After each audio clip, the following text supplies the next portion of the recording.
সাত সকালে মর্মান্তিক দুর্ঘটনা, মৃত্যু হলো 3 জনের। শনিবার সাত সকালে মৃত্যু হলো 116 নম্বর জাতীয় সড়কের তমলুকের কুমারগঞ্জ এলাকায়। জানা যায়, একটি মারুতি ভ্যান নন্দকুমারের দিক থেকে রাধামণির দিকে যাওয়ার সময় নিয়ন্ত্রণ হারিয়ে রাস্তার পাশে দাঁড়িয়ে থাকা তেল ট্যাঙ্কারের পেছনে সজোরে ধাক্কা মারে।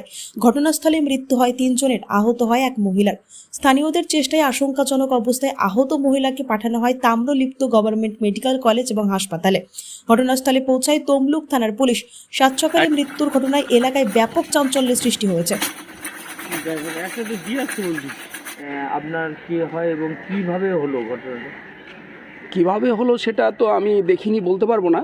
সেটা আমাদের কাছে থানার থেকে একটা খবর গিয়েছিল, সেই খবরটা আমার কাছে তমলুকে আসে, সেই জন্য আমি এখানে এসেছি। এসে দেখলাম যে এরকম একটা দুর্ঘটনা ঘটেছে, যাতে আমার ওই ড্রাইভার আমার শ্যালক ও গাড়ির মালিকও শুদ্ধ। তো সে কারণে এসে দেখলাম যে স্পটেই ওর ডেথ হয়েছে।